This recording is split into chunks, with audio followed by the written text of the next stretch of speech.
Nagaraj sir, ಸಂಸದರು ಕೇಳ್ತಿರೋದ್ ಪ್ರಶ್ನೆ ಎರಡು. ಒಂದು, ಇಲ್ಲಿನ ಪೊಲೀಸರಿಗೆ ಗೃಹ ಸಚಿವರಿಗೆ ಈ ವಿಷಯ ಗೊತ್ತಿಲ್ಲ ಅಂತಾದ್ರೆ ಮೈಸೂರಿನಲ್ಲಿ ಒಂದು ಫ್ಯಾಕ್ಟರಿನೇ ಇದೆ ಅನ್ನೋದು ಆ ಪೊಸಿಷನ್ ನಲ್ಲಿ ಇರ್ಲಿಕ್ಕೆ ಅವ್ರು ಸಮರ್ಥರ ಅಂತ. ಎರಡನೇ ಪ್ರಶ್ನೆ ಕೇಳ್ತಿರೋದು, ಗೊತ್ತಿದ್ರು ಸುಮ್ಮನಿದ್ರು ಆಚೆಯಿಂದ ಪೊಲೀಸ್ ಬಂದ್ ರೇಡ್ ಮಾಡಬೇಕು ಅಂತಂದ್ರೆ ಇವ್ರು ಇದೇ ಹುದ್ದೆಯಲ್ಲಿ ಕಂಟಿನ್ಯೂ ಮಾಡಬೇಕಾ ಅಥವಾ ಇವರೇ ಶಾಮೀಲ್ ಆಗಿದ್ದಾರಾ ಅನ್ನೋದು. ನಾನು ಅಂತೂ ನಿರ್ದಿಷ್ಟವಾಗಿ ಹೇಳ್ಬೋದು, ಪೊಲೀಸರ ಒಂದು ಸಹಕಾರ ಇಲ್ಲದೇನೆ ಯಾವುದೂ ಈ ತರದ ಚಟುವಟಿಕೆ ನಡೆಯಕ್ಕೆ ಸಾಧ್ಯ ಇಲ್ಲ. Local police naturally local police ಇರಬಹುದು, ಮೇಲೆ ಟಾಪ್ ಅಲ್ಲೂ ಇರಬಹುದು. I don't deny. ಯಾಕೆ ಹೇಳಿದ್ರೆ ಕೆಲವರು ಈ ಒಂದು ಹೆಚ್ಚಿನ ಮಟ್ಟದಲ್ಲಿ ಸಿಸ್ಟಮ್ಯಾಟಿಕ್ ಆಗಿ ಮ್ಯಾನುಫ್ಯಾಕ್ಚರಿಂಗ್ ಅಂದ್ರೆ is not a small thing. Investment ಬೇಕು, ಸುಮ್ಮನೆ ಇನ್ವೆಸ್ಟ್ ಮಾಡಲ್ಲ, ಅದು ರಿಟರ್ನ್ಸ್ ಎಕ್ಸ್ಪೆಕ್ಟ್ ಮಾಡ್ತಾರೆ. ಎಕ್ಸ್ಪೆಕ್ಟ್ ಮಾಡಬೇಕಾದ್ರೆ they will invest on home to support them. ಯಾರವರು? ರಾಜಕಾರಣಿಗಳಿರ್ಬೋದು, ಪೊಲೀಸ್ ಇರ್ಬೋದು, ಅಥವಾ ಬೇರೆ ಕೆಲವರು ರಾಜಕಾರಣಿಗಳಿಗೆ ಕನೆಕ್ಟೆಡ್ ಇರುವಂತಹ ಒಂದು ಏಜೆಂಟ್ಸ್ ಇರ್ಬೋದು. ಈ ತರದ್ದು ಇಲ್ದೇನೆ ಈ ತರ ಒಂದು ನೆಟ್ವರ್ಕಿಂಗ್ ಅದು ರಾಜಾರೋಷವಾಗಿ. ನಾನು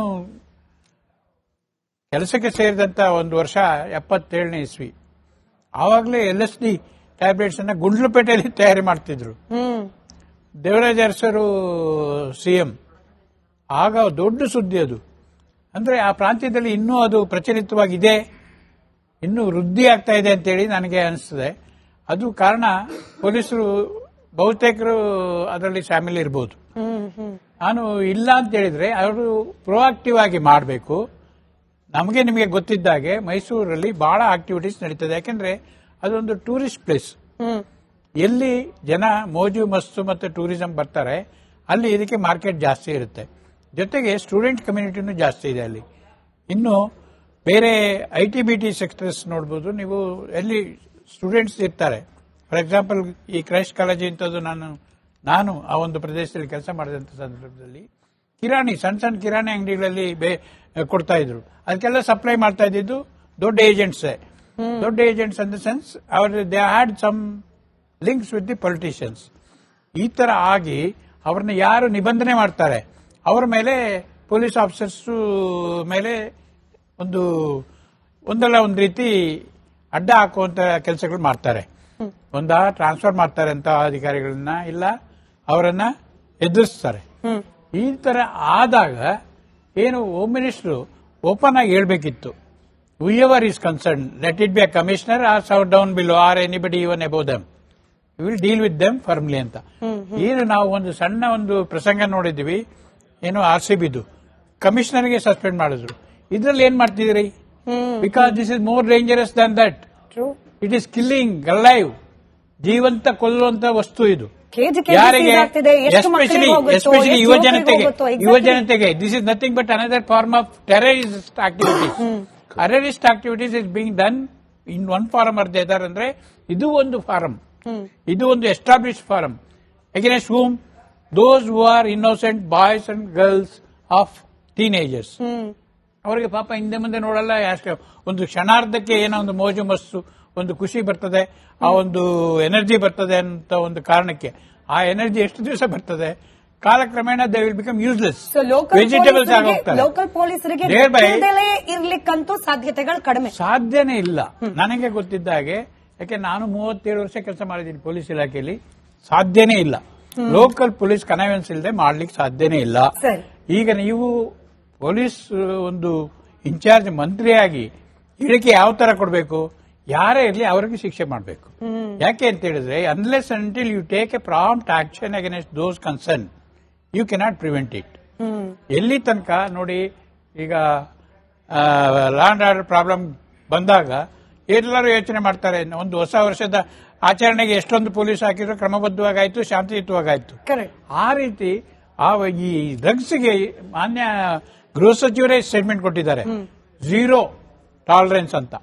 0 ಟಾಲರೆನ್ಸ್ ಆಯ್ತು, 100% encouragement. Like in industry, drug industry ಅಲ್ಲ. ಇದುವರೆಗೆ ನಾವು ಕೇಳ್ತಾ ಇದ್ವಿ, ಬೆಂಗಳೂರು ಕರ್ನಾಟಕ ಒಂದು ಸಾಫ್ಟ್ವೇರ್ ಇಂಡಸ್ಟ್ರೀಸ್ಗೆ ಅಥವಾ ಒಂದು ಇದಕ್ಕೆ ಫೇಮಸ್ ಅಂತ, ಈಗ drug industry, drug factory, drug ಪ್ರೊಡಕ್ಷನ್ಗೆ ಫೇಮಸ್ ಅಂತ ಆಗ್ಬೇಕಾ? ಇಲ್ಲ, ನಟರಾಜ್ ಅದರಿಂದ ನೀವು ದುಡ್ಡು ಸಂಪಾದನೆ ಮಾಡಬೇಕಾ? ಸರ್ಕಾರದ ಬೊಕ್ಕಸಕ್ಕೆ ದುಡ್ಡು ಬರಬೇಕಾ? ಇಲ್ಲ, ಯೋಗ್ಯ ಪೊಲೀಸರನ್ನ ಹಾಕಿ ನಿಭಾಯಿಸಿ. ಇಲ್ಲ ಸರ್,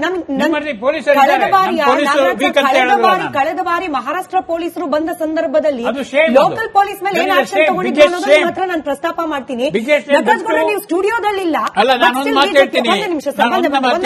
ಒಂದ್ ಟ್ವೀಟ್ ನ ತೋರಿಸ್ಬಿಟ್ಟು ನಾನು ವಾಪಸ್ ಬರ್ತೀನಿ. ನಟರಾಜ್ ಗೌಡ ಬಿಜೆಪಿಯ ಟ್ವಿಟರ್ ಅನ್ನು ನೀವು ಕೂಡ ಕ್ಲೋಸ್ಲಿ ಮಾನಿಟರ್ ಮಾಡ್ತಿರ್ತೀರಿ ಅನ್ನೋ ಕಾನ್ಫಿಡೆನ್ಸ್ ನೊಂದಿಗೆ ಆ ಟ್ವೀಟ್ ಒಂದು ಸ್ಕ್ರೀನ್ ಮೇಲೆ ತನ್ನಿ. ಈಗ ನಟರಾಜ್ ಗೌಡರು ಪದೇ ಪದೇ ಹೇಳ್ತಾ ಇದ್ರು ತನಿಖೆ ಆಗೋವರೆಗೂ ನಾವು ಡಿಕ್ಲೇರ್ ಮಾಡೋದು ಬೇಡ, ಒಪ್ಕೊಳ್ಳೋಣ. ಬಟ್ ಗೃಹ ಸಚಿವರು ಫುಲ್ ಸ್ಕ್ರೀನ್ ತೋರಿಸಿ ಸಾಧ್ಯ ಆದ್ರೆ ಇದು ಬಿಜೆಪಿಯ ಅಫಿಷಿಯಲ್ ಟ್ವಿಟರ್ ಹ್ಯಾಂಡಲ್ ಅಲ್ಲಿ ಮಾಡಿರತಕ್ಕಂತ ಟ್ವೀಟು.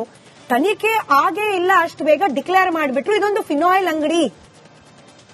ಈಗ ಹೊರಗಿನಿಂದ ಬಂದಿದ್ದ ಪೊಲೀಸರು ಹೇಳ್ತಿದ್ದಾರೆ ಇಲ್ಲಿ ಫಿನಾಯಿಲ್ ಎಲ್ಲ ತಯಾರಾಗ್ತಾ ಇದ್ದಿದ್ದು MDMA ಅಂತ. ಬಟ್ ಗೃಹ ಸಚಿವರು ಹೇಳ್ಬಿಡ್ತಾರೆ ಫಿನಾಯಿಲ್ ಅಂಗಡಿ, ಫಿನಾಯಿಲ್ ಫ್ಯಾಕ್ಟರಿ ಇದು ಅಂತ ಹೇಳಿ. ಅಂದ್ರೆ ತನಿಖೆ ಆದ್ಮೇಲೆ ರಿಯಾಕ್ಟ್ ಮಾಡ್ತೀನಿ ಅಂತ ಹೇಳಲಿಕ್ಕೆ ಸಾಧ್ಯ ಆಗಿರ್ಲಿಲ್ವಾ? ಅಥವಾ ಅರ್ಜೆನ್ಸಿ ಇತ್ತ? ಅಥವಾ ಇದು ಫಿನಾಯಿಲ್ ಅಂಗಡಿನೇ ಅಂತ ಹೇಳಿ ಸಾಬೀತುಪಡಿಸೋ ಏನಾದ್ರೂ ಅನಿವಾರ್ಯತೆ ಇತ್ತ ಗೃಹ ಸಚಿವರಿಗೆ? ಸೇಮ್ ಪ್ರಶ್ನೆ. ಮೊದಲು ನಟರಾಜ್ ಗೌಡ್ರು ಹೇಳಿ, ಅದಾದ್ಮೇಲೆ ಅಶೋಕ್ ಗೌಡ್ರು ಹೇಳ್ರಿ. ನಟರಾಜ್ ಗೌಡ್ರೆ, ಎರಡು ಭಾಗ ಇದೆ. ನೀವು ಹೇಳಿದ ಪ್ರಶ್ನೆ ಕರೆಕ್ಟ್ ಆಗಿದೆ. ಯಾಕಂದ್ರೆ ಮಾನ್ಯ ಗೃಹ ಸಚಿವರಿಗೆ ಏನು ಪೊಲೀಸ್ ಅಧಿಕಾರಿಗಳು ಏನು ಮಾಹಿತಿಯನ್ನ ಕೊಟ್ಟಿರ್ತಾರೆ ಅದರ ಆಧಾರದ ಮೇಲೆ ಅವರು ಹೇಳಿಕೆಯನ್ನು ಕೊಟ್ಟಿದ್ದಾರೆ. ಇಲ್ಲ ಕೇಳಿ, ಈಗ ಆಚೆಗಳಿಂದ ಪೊಲೀಸರು ಬರ್ತಾರೆ, ಅದೆಲ್ಲ ಮಾಡ್ತಾರೆ ಅಂದ್ರೆ ಯಾರು ಕಸ್ಟಮ್ಸ್ ಇಂದ, ಯಾರು DRI ಇಂದ ಸರಿಯಾಗಿ ಚೆಕ್ ಮಾಡ್ದಲ್ಲೇ ರಾಜ್ಯದೊಳಗೆ ಈ ಡ್ರಗ್ಸ್ ಬರ್ಲಿಕ್ಕೆ ಅಥವಾ ಅದರ ಮೂಲ ವಸ್ತುಗಳು ಬರ್ಲಿಕ್ಕೆ ಯಾರು ಕಾರಣ?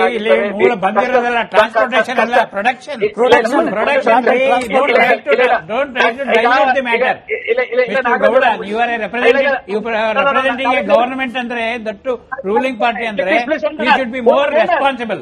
You should be more responsible. Hold your arms, man. Please hold your arms. I am telling you, see, now. Why are you directing me? Don't try to mislead. Don't try to mislead. It's not a trans.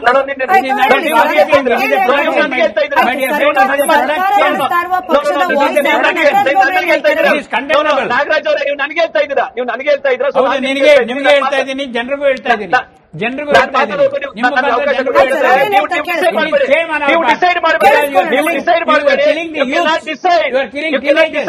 No, you cannot mislead the people. You cannot mislead the people. Don't try to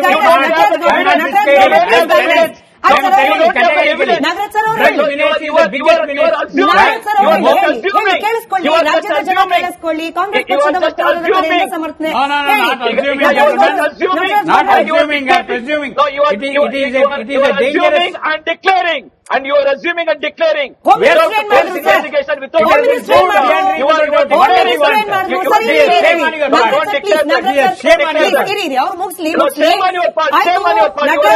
Nataraj ಗೌಡ್ರೆ, ನೀವು calm down ಆಗಿ. ನನ್ನ ಪ್ರಶ್ನೆ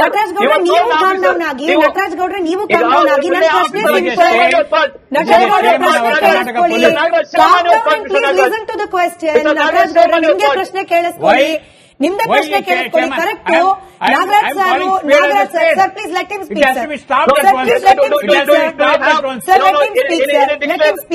ಇಲ್ಲ, ನಿಮ್ಗೆ ಪ್ರಶ್ನೆ ಕೇಳಿಸ್ಕೊಳ್ಳಿ. ನಟರಾಜ್ ಗೌಡ್ರೆ, ನಿಮ್ಗೆ ಪ್ರಶ್ನೆ ಆಯ್ತು. ನಾಗರಾಜ್ ಅವರು ಅಸ್ಯೂಮ್ ಮಾಡ್ಕೊಳ್ತಿದ್ದಾರೆ, ಜಡ್ಜ್ಮೆಂಟ್ ಬರ್ತಿದ್ದಾರೆ. ಗೃಹ ಸಚಿವರು ಏನ್ ಮಾಡ್ತಿದ್ದಾರೆ? ಇದೊಂದು ಫಿನಾಯಿಲ್ ಫ್ಯಾಕ್ಟರಿ ಅಂತ ಹೇಳೋಕೆ ಅವರು assume ಮಾಡ್ಕೊಳ್ತಿದ್ದಾರೆ.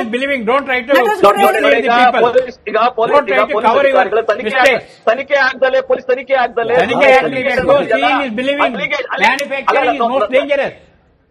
Manufacturing most dangerous.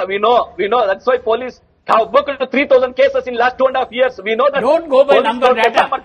Data ಮೇಲೆ ಹೋಗ್ಬೇಡಿ ಸ್ವಾಮಿ. ಒಂದು 5 ಗ್ರಾಮ್ ಅಂದ್ರೆ ಒಂದು ಕೇಸ್ ಅಂತ ಮಾಡ್ತೀವಿ.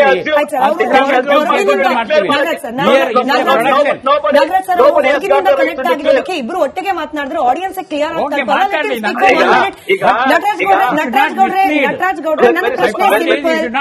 ನನ್ನ ಪ್ರಶ್ನೆ ಸಿಂಪಲ್. ತನಿಖೆ ಆಗೋಕ್ ಮುಂಚೆನೆ ಫಿನಾಯಿಲ್ ಫ್ಯಾಕ್ಟರಿ ಅಂತ ಹೇಳಿ ಗೃಹ ಸಚಿವರು ಯಾಕೆ ಹೇಳ್ತಿದ್ದಾರೆ?